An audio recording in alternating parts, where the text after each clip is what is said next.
మంత్రి అవ్వాలని ఏముంది? దానికి కేంద్ర అర్థం మంత్రి ఏంటి? అయ్యే అవకాశం ఉండేది. సుజనా చౌదరి అనేటటువంటి ఒక బ్రోకర్ కంటే పెద్ద స్థాయికి వెళ్ళేవాడినే కదా దానికి అర్థం. తప్పది వెంకటరెడ్డి గారు. సుజనా చౌదరి అనే ఒక గౌరవప్రదమైన వ్యక్తిని మీరు ఈ విధంగా డిబేట్ లో మాట్లాడడం అది కరెక్ట్ కాదు. అది గౌరవప్రదమైనటువంటి వ్యక్తి.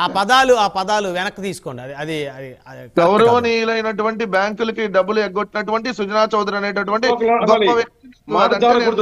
అలానే తప్పది వెంకటరెడ్డి గారు. ఒకవేళ నిజంగా అలాంటివి ఉంటే కోర్టులు ఉన్నాయి, చట్టాలు ఉన్నాయి, వాళ్ళ పని వాళ్ళు చేస్తారు. కానీ మనం ఒక పార్లమెంట్ కోర్టులు చట్టాలు తీర్పులు రైట్ మీరందరూ ప్రచారాలు చేసి మీరందరూ మాట్లాడుతున్నప్పుడు అరే న్యాయ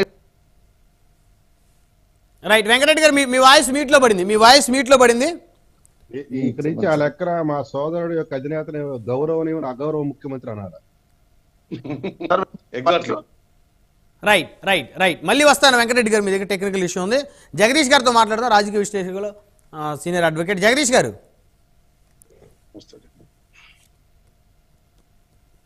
జగదీష్ గారు వినిపిస్తుందా? వినిపిస్తుంది సార్. జంపింగ్ జపాంగులు ఈ సంఖ్య బీభత్సంగా పెరిగే పరిస్థితి. నిన్న మొన్నదాకా జగన్మోహన్ రెడ్డి గారిని తిట్టిన వాళ్ళు, విమర్శించిన వాళ్ళు ఇప్పుడు ఆయన పార్టీలోకి వెళ్లే పరిస్థితి. చంద్రబాబు గారిని తిట్టిన వాళ్ళు, విమర్శించిన వాళ్ళు ఆయన పార్టీలో చేరే పరిస్థితి. మరి పవన్ కళ్యాణ్ గారిని తిట్టిన వాళ్ళు, విమర్శించిన వాళ్ళు దాదాపు ఇప్పటి వరకు అయితే ఎవరైతే జాయిన్ అవ్వలేదు. మరి ఇక మీద జాయిన్ అవుతారేమో. మరి అది ప్రశ్నార్థకం అయినప్పుడు మరి మనం వాళ్ళ గురించి కూడా ఖచ్చితంగా డిస్కస్ చేయాలి.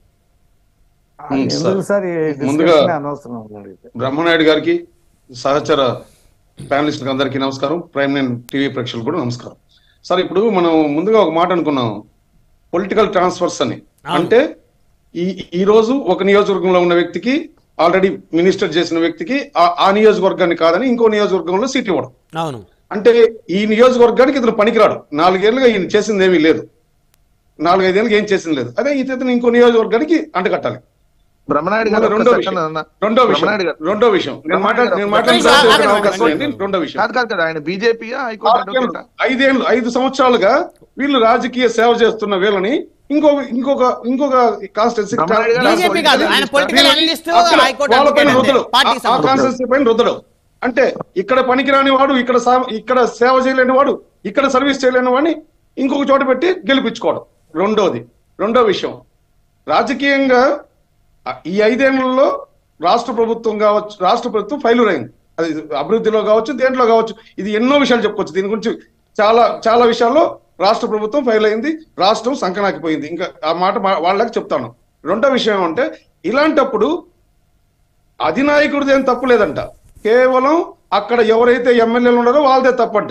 అందుకు ఎమ్మెల్యేల నుంచి కూడా పెద్దగానే వినపడుతున్న సమాధానం, వ్యతిరేకత ఏమంటే, మేము చేయాల్సిన పనులని ఇంకెవరి దారిలో చేయించి అసలు మాకంటూ విలువ లేకుండా చేసి సర్పంచులు కావచ్చు, ఎమ్మెల్యేస్ కావచ్చు, ఇలాంటి క్షేత్రస్థాయి నాయకుల కాడి నుంచి రాష్ట్ర స్థాయి నాయకుల వరకు అంటున్న మాట ఒకటే, మేము ఎలా తప్పుడు మనుషులు అవుతాం, మాకెందుకు టికెట్ ఇవ్వరు అని. సరే, అది వాళ్ళ పార్టీ వ్యవహారం, వదిలేద్దాం.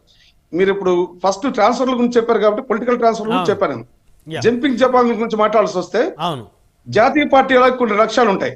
జాతీయ పార్టీలు ఉన్నాయి మన దేశంలో. జాతీయ పార్టీలు కొన్ని ఉన్నాయి, వాటికి కొన్ని లక్ష్యాలు ఉంటాయి, వాటికి కొన్ని నియమ నిబంధనలు ఉంటాయి, ఎథిక్స్ ఉంటాయి. ఇప్పుడు బీజేపీ అంటే హిందుత్వం అని, కాంగ్రెస్ అంటే సెక్యులరిజం అని, ఇలా కొన్ని కుల పార్టీలు ఉంటాయి, కొన్ని మత పార్టీలు ఉంటాయి, ఇలా ఉంటాయి. అయితే వీళ్ళకందరికీ ఇవన్నీ కనపడకుండా పోయే ఒకే ఒక పండుగ సంక్రాంతి పండుగ. అదేం పండుగ అంటే, ఎన్నికలప్పుడు వీళ్ళకి టికెట్ దొరకపోతే ఇమ్మీడియట్ గా పులస అయిపోయినట్టు ఇమ్మీడియట్ గా మారిపోతారు వీళ్ళు. ఆ రోజు వీళ్ళు వెనకంటే అందరూ పోలమని వీళ్ళ వెనకంటే కార్యకర్తలు, ప్రజలు ఓట్లు వీళ్ళకి వేయాలి. ఇలాంటి దౌర్భాగ్యపు స్థితి ఉన్నటువంటి ఈ రాజకీయాలను మారాలంటే అసలు ఎందుకు ఈ పార్టీ నుంచి ఆ పార్టీలకు చేరతాను విశ్లేషణ అనేది ఉండాలి. ఈ పార్టీలో ఇప్పుడు ఇదే కేసీఆర్ నానిగారు గతంలో మీరు అన్నట్టు ట్వీట్ చేశారు, 3 గుంతలు పోడ్చలేని ఈ సీఎం 3 రాజధానులు కడతారని. అదే నానిగారు చంద్రబాబుని విమర్శించారు, నీలాగా వెన్నుపోటు కొనలేదని. మరి ఇక్కడ నానిలో కేసీఆర్ డ్యూయల్ రోల్ మీరు చూసారు. ఇప్పుడు మన డిస్కషన్ లో తెలిసింది. అలాంటి వ్యక్తిని ఓ పార్టీ వదిలేస్తే ఇంకో పార్టీ చెత్తగా వదిలేయాలి కదా. సో ఎవరి అవకాశవాదం వాళ్ళది. ఖచ్చితంగా ఒక్కొక్కసారి ఏమవుతుందంటే, మామూలుగా ఒక నాయకుడు ఓ పార్టీ వీడేటప్పుడు తన్ని నమ్ముకున్న నాయకుల్ని, ప్రజాసేవలో తనకి ఇన్నాళ్ళు తోడుగా ఉన్నటువంటి కార్యకర్తల్ని వీళ్ళందరితో చర్చించి వారి నిర్ణయం మేరకు పార్టీలు మారి సంస్కృతి గతంలో ఉంది, ఇప్పుడు అదేం లేదనుకోండి. ఇప్పుడు అదేం లేదు, ఎవడి ఇష్టం వాడిది, ఎవడి స్వార్థం వాడిది. ఈ స్వార్థ రాజకీయాల్లో ఎథిక్స్ లేవు, నియమావళి లేవు. ఈ పార్టీలకు మనం పోతే గతంలో మనం మాట్లాడిన మాటల వల్ల మనకు వస్తున్న మనం వాటికి సమాధానం చెప్పుకోవాల్సిన అవసరం లేదు. ఇంత దిగజారుతనానికి పోయిన తర్వాత అవును రైట్. మీ వాయిస్ మీట్లో పడింది జగదీష్ గారు. రైట్ వెంకటరెడ్డి గారు చెప్పండి. వెంకటరెడ్డి గారు ఒకటి పొలిటికల్ అనలిస్ట్ అంటే విశ్లేషణ ఉంటది. ఒక పార్టీకి పొలిటికల్ అడ్వైజర్ లాగానో పొలిటికల్ బ్రోకర్ లాగానో మాట్లాడితే నేను ఏం సమాధానం చెప్తాను దానికి? ఇప్పుడు వెంకటరెడ్డి గారు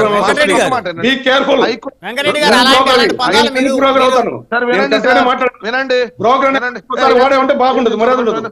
ఒక నిమిషం వినండి. సుజనా చౌదరి అంటే నీకు అర్థం కాదు.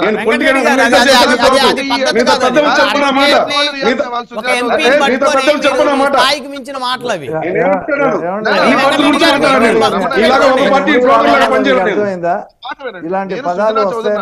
మోడరేటర్ గా మాట్లాడారంటే నేను యాక్సెప్ట్ చేస్తా.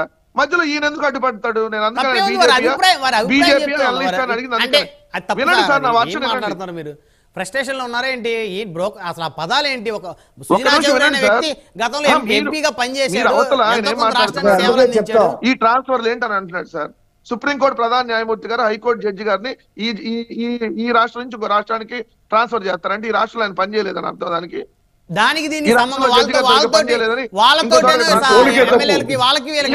నాకు అర్థం కాలేదు. మీరు చెప్పిన మీరు మా వర్షం వినకుండా మీరు అడ్డుపడితే ఎట్లా? నాది అయిపోయినా మీరు క్వశ్చన్ చేయండి. బ్రహ్మనాయుడు గారు నాకు మాట్లాడేప్పుడు మీరు మాట్లాడితే మీ వాయిస్ వస్తుంది కదా. మీ స్టూడియోలో ఉన్నా, నేను జూమ్ లో ఉన్నా. మీరు అడగండి, నేను డెఫినెట్లీ చెప్పండి. ఒక్క నిమిషం శాంతి ప్రసాద్ గారు ఏదో అడగాలనుకుంటున్నారు. చిన్న సూచన, ఎందుకంటే డిబేట్ పక్కదారి పడుతుంది కాబట్టి. ఆయన మా తోటి హైకోర్టు అడ్వకేట్. ఇప్పుడు మా తోటి హైకోర్టు అడ్వకేట్ చెంగళూరు వెంకటేష్ వస్తాడు, వైసీపీకి అనుకూలంగా పూర్తిగా మాట్లాడతాడు. మా సోదరుడు సార్ ఆయన ఎట్లా మాట్లాడారు మీరు క్వశ్చన్ చేయండి సార్. దాన్ని ఒక చిన్న మాట విను. నేను క్వశ్చన్ ఎట్లా చేశాను మీరు క్వశ్చన్ చేయండి.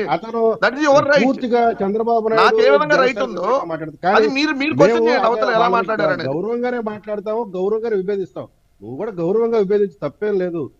నేను సుజనా చౌదరి అంటే ఆయనకి ఎందుకు పట్టుకొచ్చింది? ఫస్ట్ పాయింట్ ఆయన విశ్లేషణ ఏంటి? ఆయన ఏదో కేసు నాని ట్వీట్ పెట్టాడు.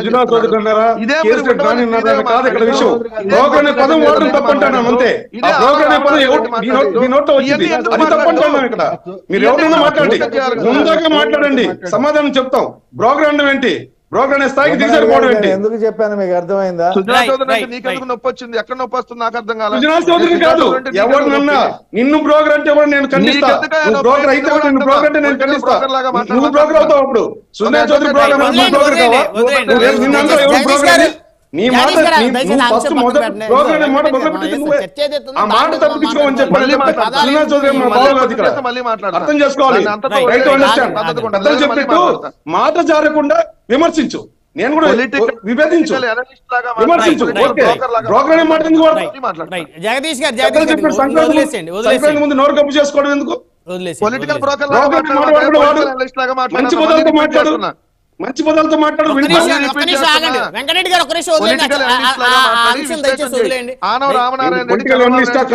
దాని గురించి కూడా మాట్లాడు. నేను అగ్రీ అవుతా. బ్రోకర్ అనే పదాన్ని తీసుకురావడమే తప్పంటాడా? అది ఒప్పుకో. ఫస్ట్ ఫస్ట్ బ్రోకర్ అనే పదం వాడిని తప్పని నువ్వు ఒప్పుకో. మీ తండ్రి నేను ఒప్పుకుంటా. ముందు బ్రోకర్ అనే పదం వాడడం నీ బ్రోకరేజానికి నిదర్శనం. బాబు పొలిటికల్ బ్రోకర్ కి అనలిస్ట్ కి తేడా చెప్తారు. బాబు నేను నీకే చెప్తాను. నిన్ను బ్రోకర్ అని అండం ఏంటి? బ్రోకర్ అనే పదం నలుగురు పెద్దలు ఉన్నారు, పెద్దల ముందు మాట్లాడతావు.